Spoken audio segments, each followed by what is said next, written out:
Olá, Vera. Boa noite para quem já está entrando nessa live. Que bom contar com vocês. Obrigada, Vera, por estar aqui conosco. A Ayla deve estar entrando já. Hoje o nosso bate-papo Sou Saúde vai falar da importância da bioética para a construção de relações humanizadas. É um assunto que eu sei que eu e Vera somos bastante entusiastas, né, Vera? A Vera é especialista nisso, mas eu sou muito entusiasta pelo tema e eu acho que a gente vai conseguir, vai ter um bate-papo bem gostoso e bem interessante hoje, né? Com certeza. Obrigada, Rosana, pelo convite. Obrigada para toda a equipe do Show Saúde. Eu espero que a gente tenha aqui boas reflexões, boas trocas entre nós e que os nossos ouvintes e participantes também possam se entusiasmar com o tema tanto quanto nós que temos isso no nosso DNA, né, Rosana? Sempre estamos assim discutindo e pensando e olhando para a vida e para o trabalho sobre essa perspectiva, né? Então, é um grande prazer estar aqui com vocês. Então tá bom, a Ayla está entrando também. Ayla, seu vídeo tá virado não para você, a sua câmera não está virada para você.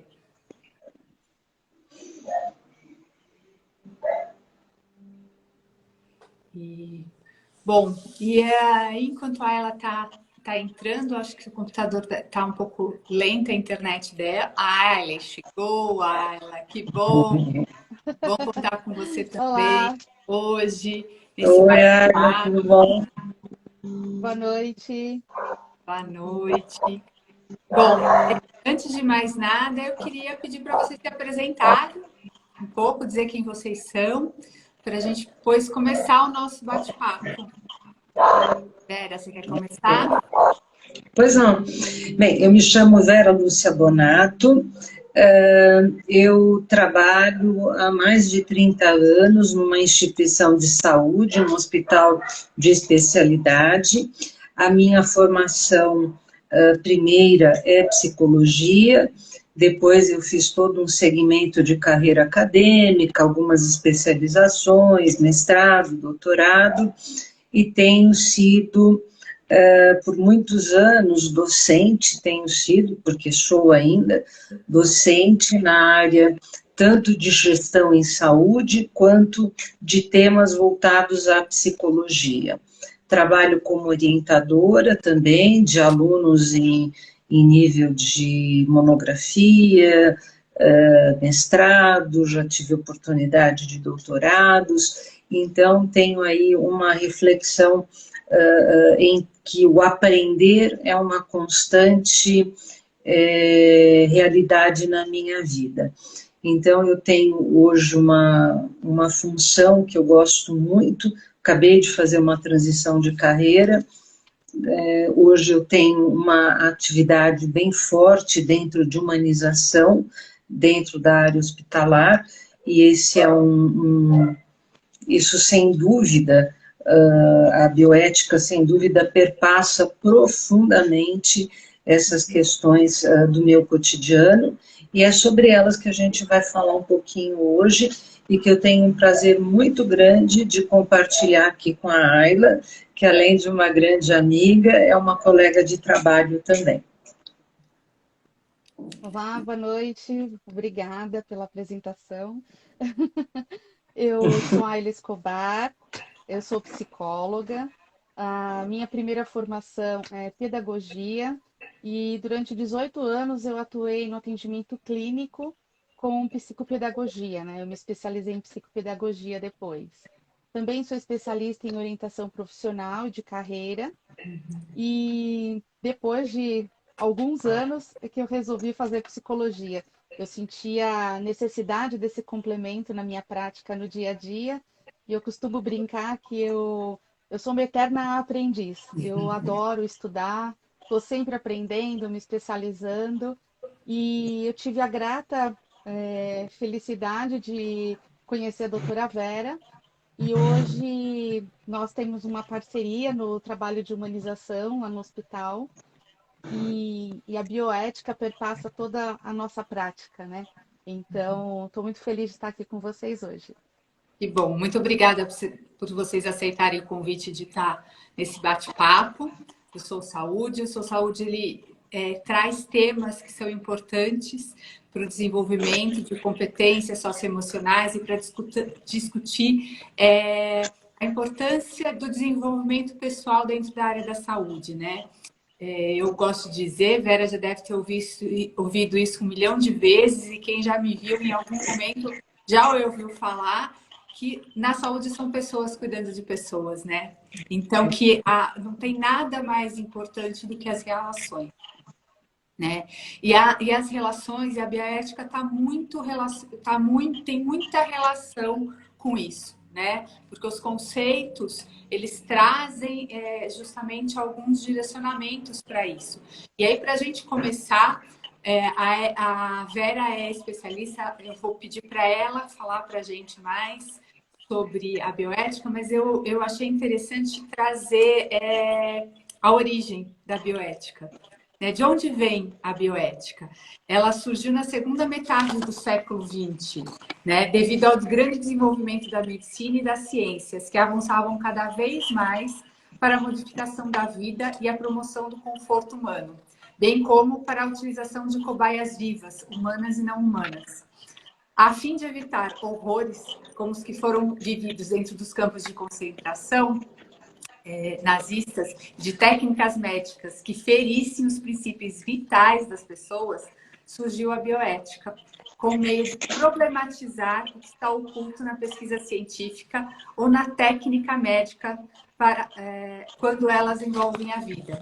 Porque a bioética é um estudo interdisciplinar entre a ética e a biologia, né? E eu acho que é disso um pouco que a gente vai conversar disso, e que isso influencia e tem toda a influência nas relações humanas, né? Mas, Vera, gente, um pouquinho, né, os conceitos da bioética. Então, eu acho que você faz uma abordagem bem bacana para iniciar esse bate-papo, e eu queria fazer um apontamento, né, de uma pessoa aí, de um médico que foi bastante importante. Ele foi oncologista e biólogo, chamado Van Porter, e ele trouxe um livro chamado Bioética, Ponte para o Futuro. E nesse livro, ele faz aí um grande marco e faz uma abordagem bastante incisiva sobre essas questões ligadas às questões de humanismo e tecnicismo. Então, a bioética, ela surge, né, para fazer um equilíbrio entre essas duas questões, entre o excesso de tecnicismo que veio se desenvolvendo ao longo aí do desenvolvimento da medicina e da ciência voltada para a saúde, e o resgate de valores humanos. Agora, um grande marco que você lembra, né, na hora que você está fazendo essa abordagem, Rosana, e que eu acho que a gente nunca deve esquecer. Eu sou professora de bioética em algumas universidades, e uma das coisas que eu gosto de discutir com as minhas alunas, com os meus alunos, é o grande drama que nós vivemos, né, nós vivenciamos na época da Segunda Grande Guerra nos campos de concentração. Ali a gente pôde ver de forma escancarada o desrespeito, a injustiça, a indignidade e a falta de autonomia.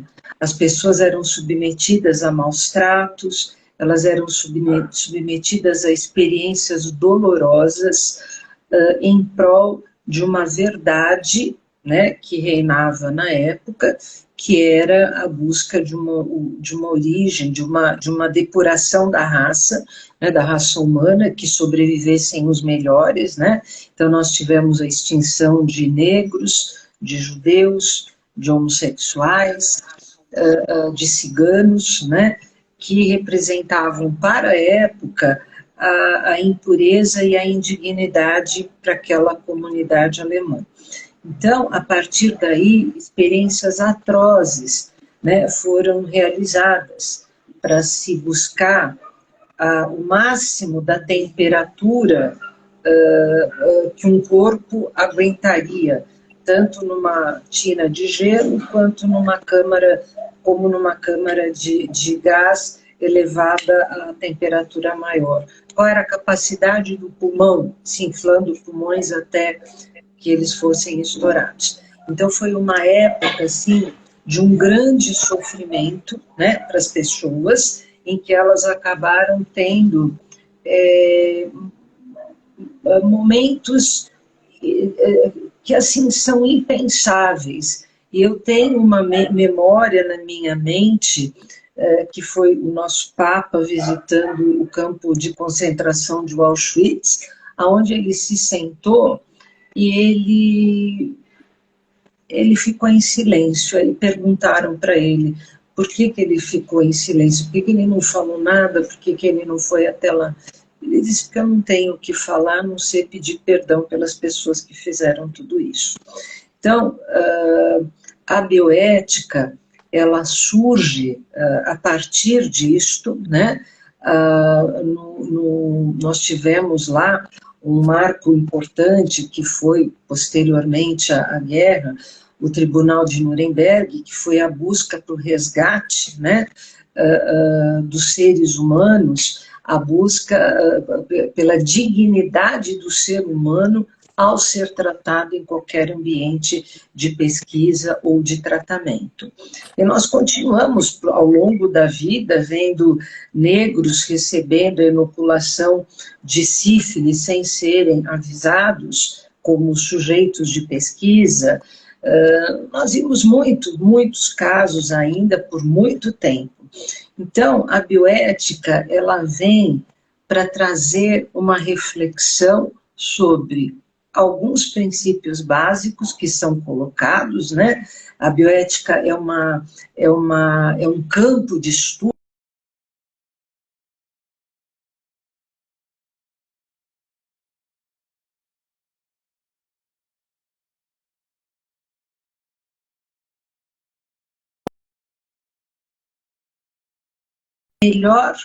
um melhor entendimento, uma melhor possibilidade de entendimento de algumas situações. E a bioética acaba olhando, né, a partir de alguns princípios, que esses eu acho que são muito importantes para o tema da nossa conversa, que é a bioética como um embasamento para as relações humanizadas. Um dos princípios da bioética é a justiça. Outro princípio importante é a autonomia do sujeito. Outro é não causarmos maleficência, não causarmos mal, e causarmos beneficência, ou seja, agirmos em prol do bem. Então, a gente precisa ter esses princípios internalizados, porque o ser humano evolui, e às vezes a gente vê ainda, eu me lembro sempre, a gente ainda vê muitas coisas que ainda não estão nos devidos lugares. Eu lembro que uma vez eu estava dando aula para um grupo de enfermeiras, pós-graduadas, assim, um pessoal altamente diferenciado, e elas disseram o seguinte, uma delas disse assim ao longo da aula, ao longo da disciplina: professora, depois de tantas reflexões que a gente vem fazendo, eu estou convencida de algo que me chocou muito. Eu disse: ora, mas me compartilha com a gente, que conclusão é essa que você chegou e tão dura, né? Ela disse assim: no meu trabalho, nós somos pequenos centros de concentração de Auschwitz. Eu disse: mas eu não entendo, como assim? Ela disse: lá, quem orienta o paciente para assinar o termo de consentimento e quem orienta os pacientes sobre as pesquisas clínicas a que eles estarão submetidos são as pessoas são as pessoas administrativas, não é o médico, não é a enfermeira, é algum profissional da área de gestão que vai lá, preenche os papéis, sem o cuidado que a gente está discutindo aqui, que foi o Tribunal de Nuremberg, que depois foi a Declaração de Helsinki, que foram marcos históricos para a preservação dos sujeitos. Então, hoje, a gente precisa continuar vigilantes. Não é porque existe bioética, gente, para todos que nos ouvem, não é porque existe bioética que ela é cumprida, não é porque existe bioética que os protocolos de pesquisa são ok. Uhum. Então, nós estamos sempre em constante desafio. Inclusive, quando nós convidamos a Ayla, e foi uma vinda dela muito significativa, é porque a gente tem aí a obrigação de comunicar às pessoas da melhor maneira aquilo para a qual ela está sendo chamada. E se o que ela está sendo chamada, ela de fato entendeu e quer. Então, não adianta falar psicologuês numa pesquisa de base psicológica, não adianta falar mediquês, não adianta falar administrês, as pessoas precisam estar plenas de entendimento daquilo para o qual elas estão sendo chamadas. Não, isso que você traz é muito importante, Vera. E aí eu queria que a Ayla contasse para a gente um pouco, né, na prática, a experiência dela, justamente, e ainda mais com a comunicação, né? Porque a comunicação é fundamental quando a gente está falando de justiça, de autonomia, né? Que são os princípios da bioética. Me lembrei de um caso agora, com essa última fala da doutora Vera, de um paciente que ele dizia que ele estava muito agitado, né? A equipe entrou para fazer um acolhimento e ele estava um pouco agitado, satisfeito, e aí a equipe, com o trabalho, né, uma comunicação mais assertiva, elas conseguiram perceber, ele falava assim, eu não entendo nada, entra um médico, sai outro médico, e eu não sei o que eu tenho direito. E com muita sensibilidade, as meninas perceberam que ele tinha uma dificuldade de língua, na linguagem, né? Ele falava espanhol, e aí ele realmente não entendia muito bem o que se passava com ele. Então são pequenas sutilezas que no dia a dia, quando muitas vezes nós ouvimos, mas não escutamos, né? Então, o quanto é importante nós estarmos por completo na nossa comunicação, né? A gente perceber o outro como um sujeito. E na saúde, dentro do nosso dia a dia, na saúde, na equipe de saúde, nos atendimentos, devido à grande demanda, infelizmente nem sempre a comunicação ela se dá de uma maneira muito eficaz. Então, ela é de extrema importância, né? E é exatamente isso que a gente procura desenvolver bastante na equipe lá no dia a dia. Então, assim, alguns princípios norteadores nos ajudam muito a manter essa conexão com o paciente e promover, né, propiciar para ele uma experiência menos dolorosa, porque quando em situação de adoecimento, as pessoas estão num estado de vulnerabilidade, onde elas perdem muitas vezes a sua autonomia, porque ali elas estão sujeitas aos tratamentos, aos procedimentos, elas são retiradas da sua rotina, muitas vezes das suas tarefas, dos seus afazeres, então já tem uma mudança muito abrupta naquele momento de vida da pessoa. Então ela já se encontra num estado de vulnerabilidade. E quando tem uma equipe em sintonia, uma equipe que se comunica assertivamente, é possível promover a esse paciente a possibilidade dele passar por esse processo de uma maneira mais autônoma, de uma forma com que ele tenha uma experiência significativa. Nós temos vários casos lá nos nossos atendimentos muito interessantes e onde onde os pacientes conseguem ressignificar o seu momento de adoecimento, né? Uhum. Recentemente, eu fiz um atendimento com um garoto, ele tem uma criança, né? E ele grava pequenos vídeos Ai, contando um pouco da vivência dele ali no Uhum. hospital, né? Ele já tinha gravado um ou outro vídeo anteriormente, mas ele começou a gravar ali sobre a experiência dele ali no hospital. E eu fiquei sabendo, né? As meninas comunicaram que ele era um youtuber, então antes de eu entrar para fazer o atendimento, eu assisti alguns vídeos no canal dele, né? Uhum. Então quando eu entrei no quarto, eu já entrei com uma abordagem mais individualizada, mais personalizada. Então eu falei, é aqui, que tal, fulano, né? Vou criar um nome aqui, o Walter, né? Nossa, eu sou muito sua fã e eu estou muito feliz de estar aqui com você. E aí ele, nossa, minha fã, você me conhece? Eu falei, eu assisto todos os seus vídeos no YouTube. Aí ele olhou para a cara do pai dele tão surpreso. Aí ele, você quer um chocolate?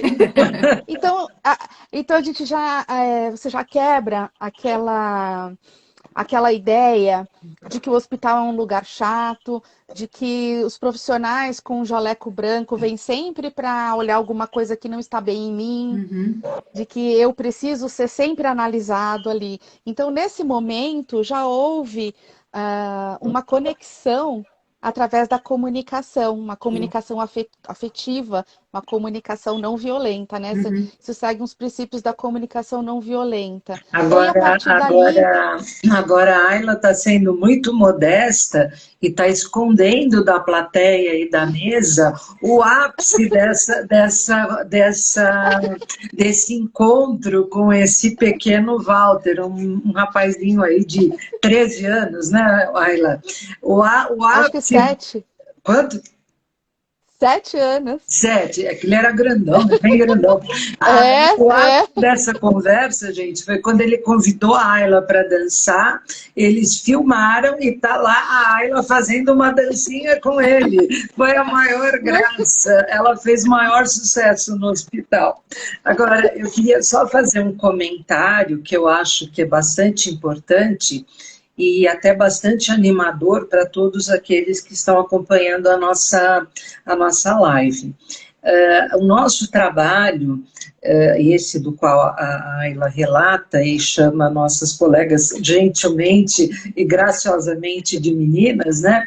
É um grupo de 30 pessoas, são formandas na área de enfermagem, fisioterapia, psicologia, são voluntárias nesse trabalho de humanização, e o hospital conta com um serviço de psicologia hospitalar que não é o nosso.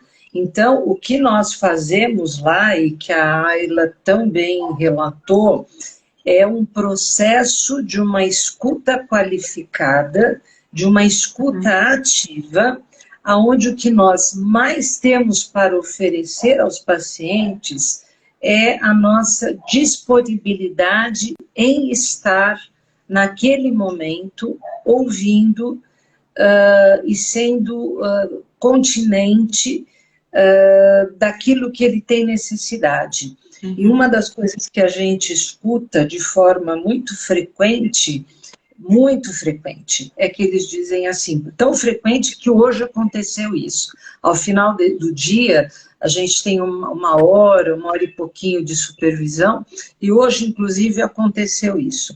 Uma paciente que ela disse, recebeu a nossa voluntária de humanização, com um sorriso muito grande, e disse assim, que bom que você veio aqui conversar comigo, porque é o que eu preciso nesse momento, eu preciso muito falar.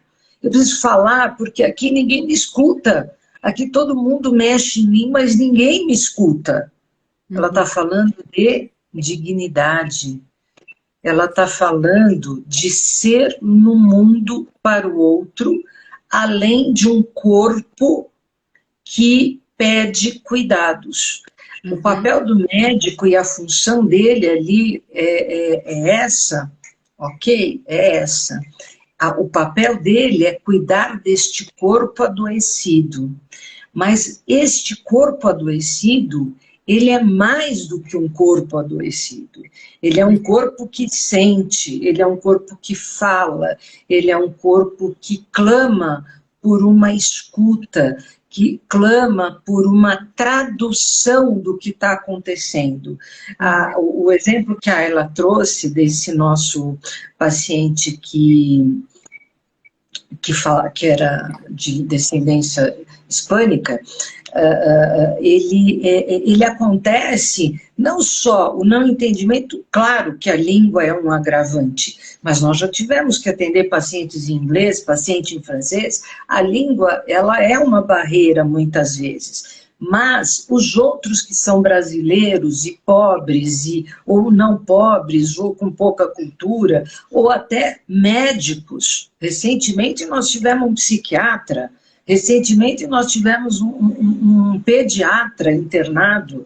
A doença vem para todos nós. E nessa hora nós queremos ser tratados de uma forma, se por um lado individualizado, nós queremos, por outro lado, escolher minimamente. Hoje eu quero ouvir música e ter contação de história. Hoje eu não quero. A gente tem um grupo que trabalha com um projeto nosso que é lindo demais, ele se chama Bonecar. É uma ONG que oferece bonecas para gente. Essas bonecas vêm com uma incisão cirúrgica e vêm com uma incisão aqui para catéter. Então a criança quando olha, fala, mãe, essa boneca tem a mesma cicatriz que eu, e vem um coraçãozinho em cima, assim, é uma corrente de pérolinhas, pequenas miçangas, com um coraçãozinho. Então a criança tem uma identificação muito imediata. E o propósito dessa boneca é que ela seja um acompanhante terapêutico e vá à cirurgia. A gente tem um acordo institucional que a boneca acompanha a criança na cirurgia, no exame, na hora de comer. Então, a criança explica para a boneca o que ela vai passar, que foi o que a enfermeira explicou para ela. Ah, gente, é muito lindo. É muito lindo. Cria uma conexão, né? E a criança acaba entendendo melhor o que ela está passando, né? Mas eu queria redirecionar um pouco a nossa conversa agora, porque a comunicação é muito importante, ela trouxe exemplos muito significativos, mas a gente sabe que no hospital a gente tem situações que são às vezes mais complicadas, né? Vera, você falou da questão de você estar lidando com o corpo do outro, né? E a gente tem, a bioética também passa por situações onde a gente vê preconceito e diferentes visões sobre as coisas. E eu queria conversar um pouco com vocês sobre isso, porque eu acho que esse é um grande exemplo prático da bioética. Né? Além quando se pensa em pesquisa, isso fica muito, muito fácil na cabeça das pessoas, mas às vezes no nosso dia a dia, né, para criar relações humanizadas, tem muito a ver com o preconceito das pessoas. Então, quando você está lidando com transgêneros, né, quando um profissional tem que lidar com um transgênero, quando você tem que lidar com testemunha de Jeová, que tem várias questões em relação ao se lidar com o corpo, com doação de sangue. Então, acho que eu gostaria de falar um pouco disso, porque eu acho que a bioética está muito nessa prática, né? E eu acho que isso contribuiria muito para todos que estão nos assistindo agora e que vão nos assistir depois, porque esse bate-papo fica gravado. Então, ele pode ser assistido depois. Então, eu queria falar um pouco com isso, e acho que, Vera, você tem exemplos de situações muito boas, muito educativas em relação a isso, né? Claro, claro, eu chamo a Ayla para ser meu backup de memória, né? Porque a gente tem tanto caso, né? A gente tem tanto caso que às vezes a gente pode acabar esquecendo algum mais importante. Antes, Rosana, eu gostaria só de contar para os nossos ouvintes, né, que você fez um apontamento que está aqui, eu estou com uma colinha aqui na minha lateral de coisas que eu não queria esquecer de falar.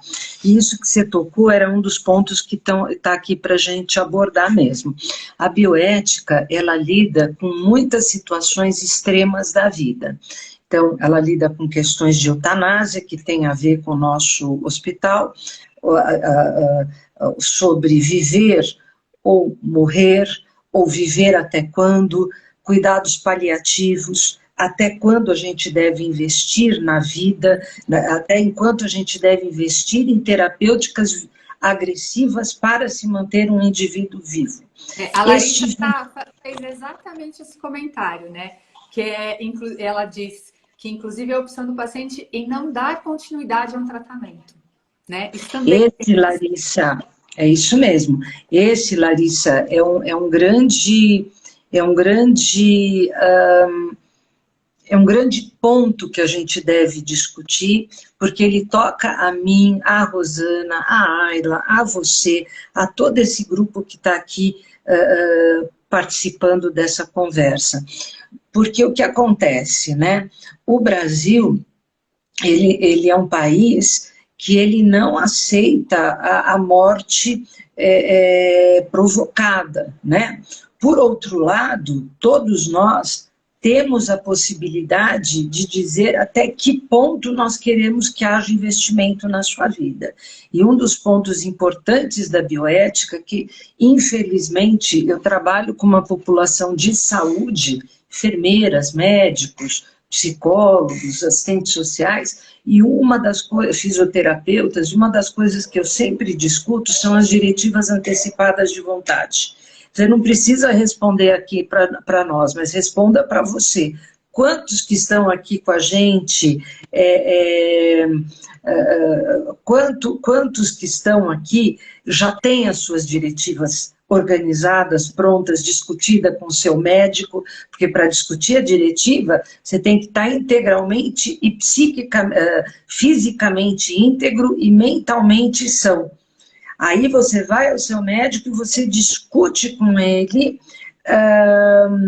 se você vai seguir, se você quer seguir em decisões mais austeras de manutenção da vida, como hemodiálise, como traqueostomia, como toda a indução para a vida que se faz, e hoje existem estudos ditos isso por um médico que é diretor de uma equipe de cuidados paliativos, o período em que se gasta mais com o paciente financeiramente falando é o período do final de vida, porque ele vai para uma UTI, que já é um ambiente bastante dispendioso, e eu não estou falando disso para a gente economizar, não é isso, eu não estou falando disso, eu estou só exemplificando que os ambientes de UTI e todas as terapêuticas para salvar uma vida, elas são extremamente custosas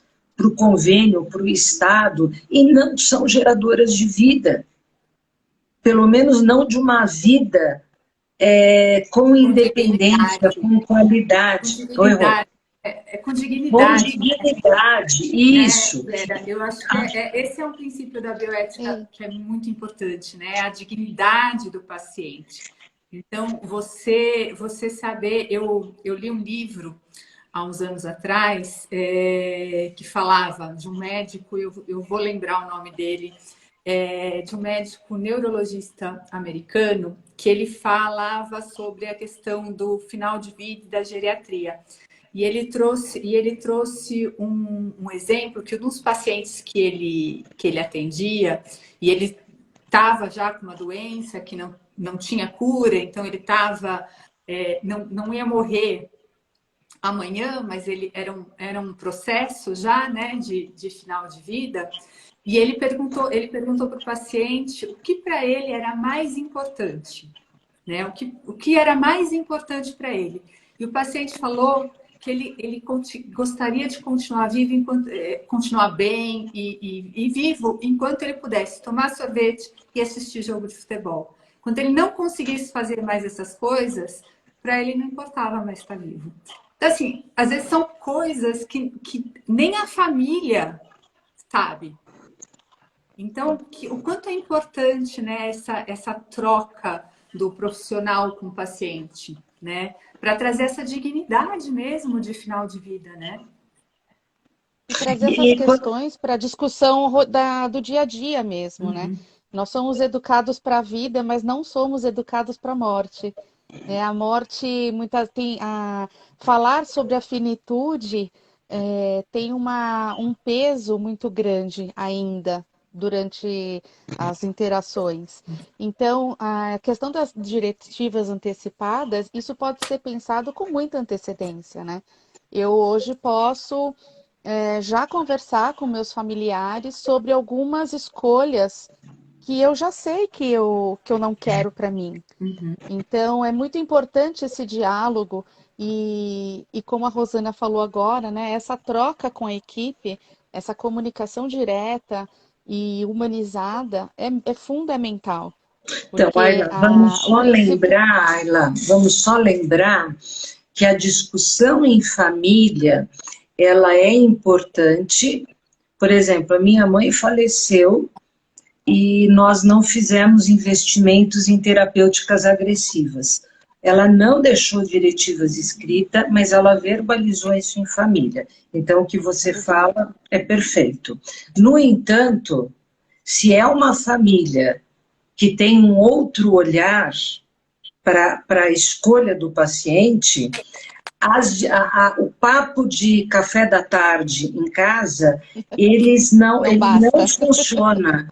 Ele não funciona. Então, tem que ter o testamento. A Larissa aqui está dizendo que todo mundo na família dela tem testamento vital. Top! Sim, porque o que acontece? Isso. Quando isso está documentado, até se diz que não é necessário registrar em cartório.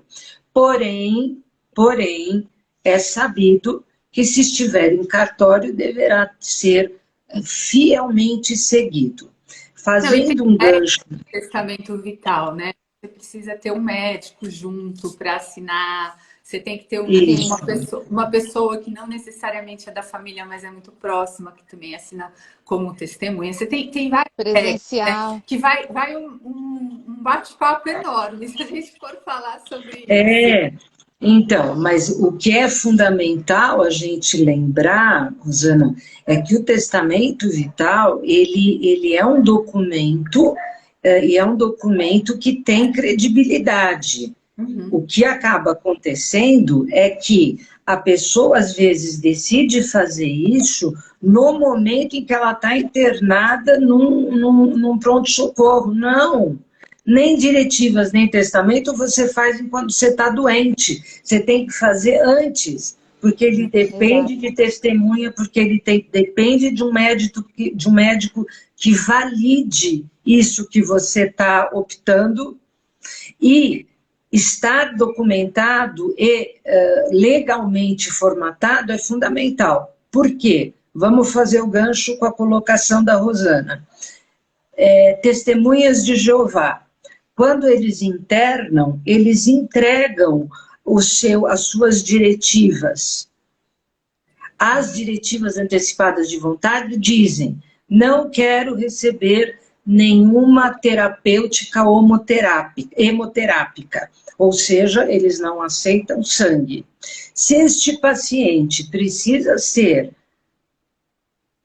submetido a uma cirurgia cardíaca, que tem uma máquina de circulação extracorpórea, onde circula o próprio sangue dele.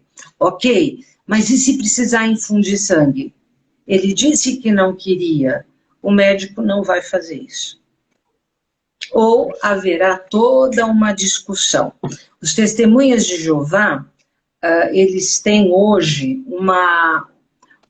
como é que eu vou chamar?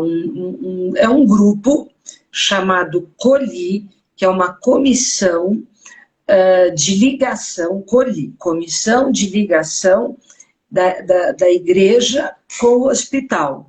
e são pessoas da igreja que vão ao hospital e dialogam com as equipes de clínicos e cirurgiões. Aconteceu isso lá no meu hospital a semana retrasada. Isso acontece com bastante frequência, porque nós criamos um grupo que discute situações ligadas a testemunhas de Jeová, porque a gente quer respeitar as diretivas. Mas não é fácil, porque você tem, como a Ayla bem lembrou, né, Ayla? A educação médica é para a vida, não é para a autonomia do sujeito. Entende, Rosana, que coisa mais complexa? Aqui nós estamos discutindo autonomia do indivíduo e dignidade. Para a comunidade Testemunha de Jeová, este indivíduo irá receber sangue. Ao receber sangue, ele irá ferir princípios da doutrina religiosa dele. E aí se dá o que nós chamamos de um dilema bioético. Isto é um legítimo dilema bioético. O que cada um entende como verdade e como nós vamos lidar com essas diferentes verdades. O médico com a verdade de salvar a vida a qualquer preço, o Testemunha de Jeová, que quer o sangue, ele não quer morrer. Não quer. Ele não quer morrer. Eu perguntei isso para um grupo de testemunha outro dia, que foi numa aula de bioética que eu estava ministrando, e eu perguntei para eles, mas quando vocês não aceitam sangue, vocês querem morrer? Eles disseram, não, a gente acredita em outras alternativas. Então, a medicina está se desenvolvendo muito, e hoje, nos Estados Unidos, você tem hospitais que oferecem tratamentos que não são com hemocomponentes, e existem hospitais específicos para testemunhas de Jeová, no Brasil e fora do Brasil. Então, olha que bacana aquela coisa do paradigma, né? O não pode ser um grande sim para o desenvolvimento da ciência, embora isso tenha custado a vida de alguns, né? E respeitando os princípios, né, da autonomia, da beneficência e da não maleficência, né? Aí está um legítimo caso em que esses princípios são bem feridos, né? Você dá a vida, mas você causa maleficência e você não dá a beneficência, porque essas pessoas vão ficar mal depois disso, elas vão ter a vida. Sim. Se sentem impuros, né? Exatamente, exatamente. Não dignos. E é importante, né, você ter essa... É o poder de escolha de cada um, né? É a sua autonomia. E isso, até agora, hoje, acho que a gente tem um dilema não, acho que a gente tem uma questão, né, que as pessoas já vão pro médico pré-diagnóstico do Dr. Google feito, né? Já chego com o meu diagnóstico. Não, eu já sei. Isso também é muito complicado para o profissional da saúde, né? Que você tem que quebrar paradigmas. E você não é um especialista para você saber o que você tem. Não é os seus... você precisa ser olhado como um todo, né? Não é um ou outro sintoma que você pesquisa lá e te dá um veredito, né? Até porque, muitas vezes, assim, às vezes o seu exame, o laboratório erra no seu exame, né? Te dá uma coisa errada. Então, se você vai nessa pesquisa, você acaba... Então, é importante entender qual é o papel de cada um, né? O médico tem o conhecimento técnico para tratar a pessoa. Mas o sujeito, o paciente, ele tem o direito de saber qual é o tratamento que ele vai tomar e tomar a decisão se ele quer ou não quer aquele tratamento, né? O que o vai limitar a sua vida ou não. Vera, eu queria voltar. A gente ainda tem uns 15 minutos dessa live, passa rápido, né? Mas eu queria voltar, porque eu acho que é um tema que eu acho que é muito importante e cada vez está mais presente nos sistemas de saúde, né, nos equipamentos de saúde, que é a questão do tratamento de pessoas que são diferentes do que eu acredito que elas deveriam ser, né? que é o tratamento dos transgêneros. Então, tem muitas questões de religião nesse sentido, tem preconceito, tem tudo, e isso está muito interligado com respeito ao corpo do outro, né? Eu tenho que lidar com o corpo do outro e como é que eu lido com respeito ao corpo do outro. E eu acho que é um tema também muito importante da gente discutir, por isso que eu queria trazer de volta. Né? E eu sei que você tem algumas situações para compartilhar conosco. Eu acho que isso dá uma live específica, viu, Rosana? Porque é um tema fantástico e eu tenho até indicação de um psiquiatra que trabalha especificamente com isso, Dr. Daniel Mori, Dr. Alexandre Sadé, são profissionais incríveis. Eu tenho tido bastante contato com eles, porque eu acho que a nossa grande preocupação na construção do conhecimento, como a Ayla comentou, a gente tem que aprender sempre, né, Ayla? E tem coisas que são muito difíceis da gente aprender, porque a gente lidar com a diversidade, os transgêneros estão nesse grupo do diverso, do diferente, ele vem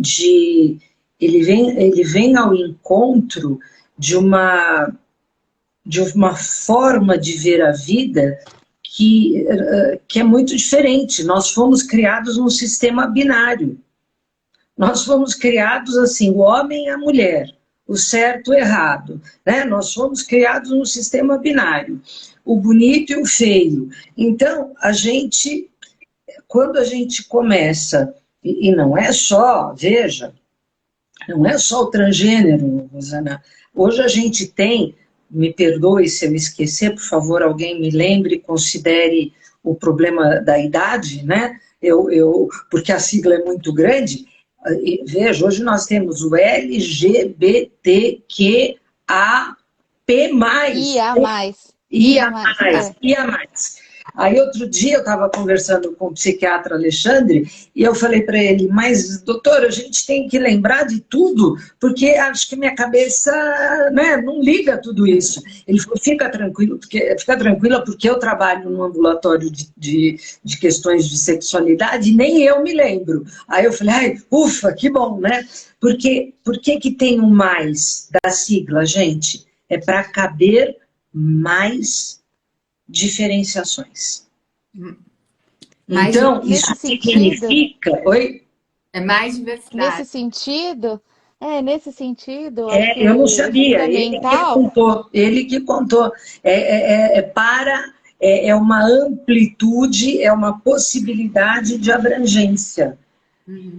E cada vez mais estão sendo abarcadas novas categorias, novas diferenças. Mas, no fundo,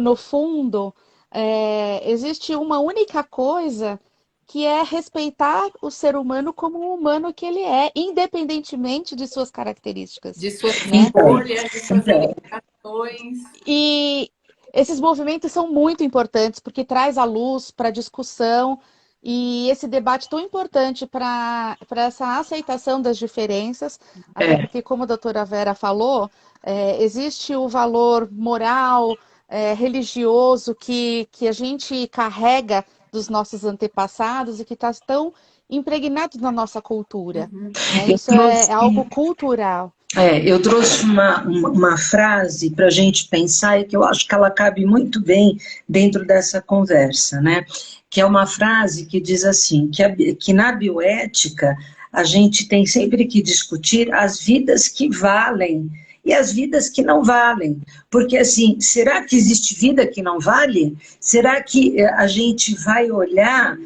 será que um homossexual tem uma vida que vale menos do que a de um heterossexual? Será que um transgênero vale a mente e o seu corpo, né? Eles precisam ser disciplinados segundo o poder atual?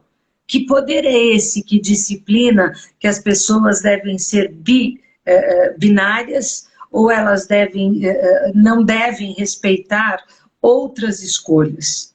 Então, a grande questão que eu vejo é que a bioética traz uma grande luz para essa discussão, no aspecto da autonomia, no aspecto da dignidade, do existir no mundo, como eu posso ser, ou como eu escolhi ser. E o outro, que somos nós, criados e que tem outros valores, tem que olhar as pessoas, seja ela quem for, dentro de uma perspectiva de respeito e de considerar que aquele indivíduo é um ser humano digno. Porque, para isso, vale muito o princípio da qualidade. Eu venho egressa da área de gestão em saúde, com um forte olhar para a questão de qualidade, que fala da relação cliente-fornecedor, que fala da relação entre as pessoas. E numa dessas discussões sobre transgêneros, eu tinha certeza, e estava quase começando a trabalhar no meu hospital, pelo terceiro banheiro. Tem um banheiro masculino, o feminino, e eu achava que tinha que ter um terceiro banheiro. Aí, numa dessas discussões exatamente sobre questões de transgênero, Rosana, eu trouxe para o palco, né, o doutor Daniel, e trouxe um transgênero que me indicaram, uma aluna indicou, esse rapaz fez a hormonização, e ao finalizar a hormonização, e eu o conheci já hormonizado, ele é um homem, nós entramos nessa conversa e ele disse assim para mim, olha o que é você ouvir o outro, olha o que é a questão da comunicação, ela. Ele disse assim, doutora, eu jamais entraria num banheiro, num banheiro que fosse um banheiro para trans ou para homossexual, porque eu disse, mas por quê? Se a ideia é dar mais liberdade, é deixar vocês com mais autonomia para usar aquele ambiente e não ir num ambiente heterossexual. Ele falou, porque eu não sei quem está fora olhando, e do jeito que a sociedade é preconceituosa, eu não sei se não vai ter uma gangue me esperando lá fora. Eu nunca pude imaginar isso na minha vida. Aí,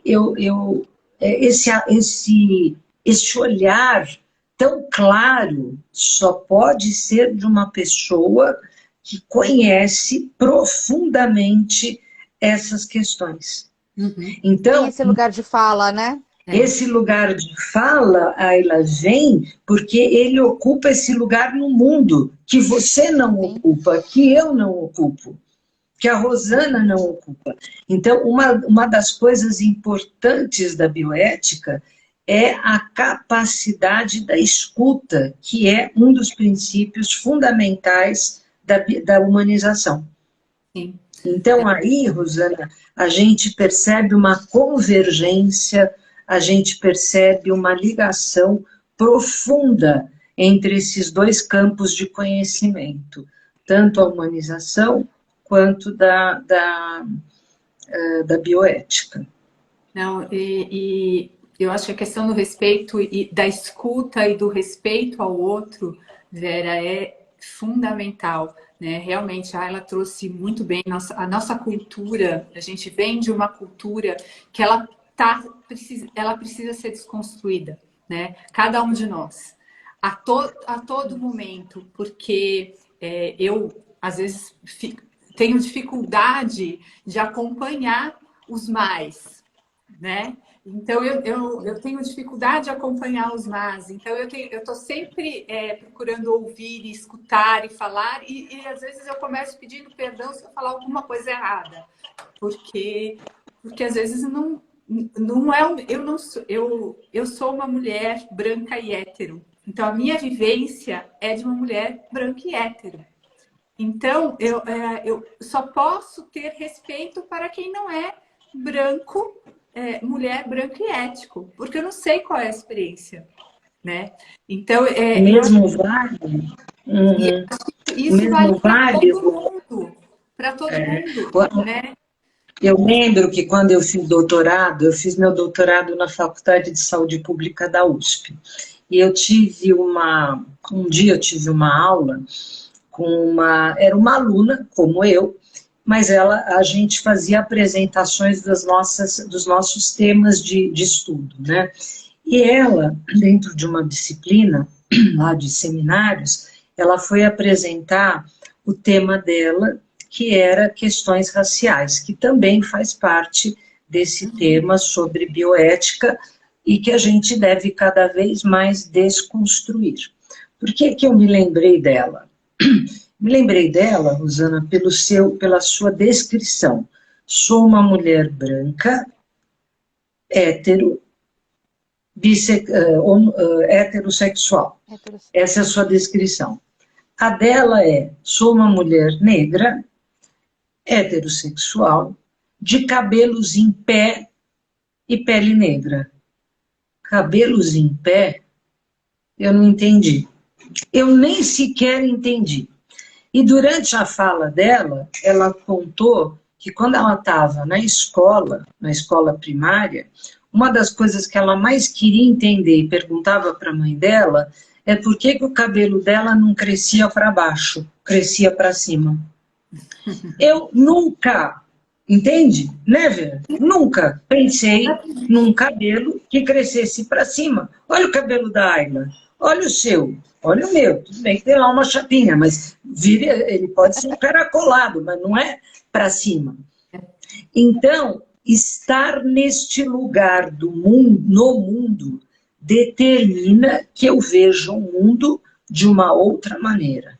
Uhum. E é uma maneira que nós não sabemos ver. A gente precisa perguntar. Exatamente. E nem sei se me fez lembrar de uma... Desculpa.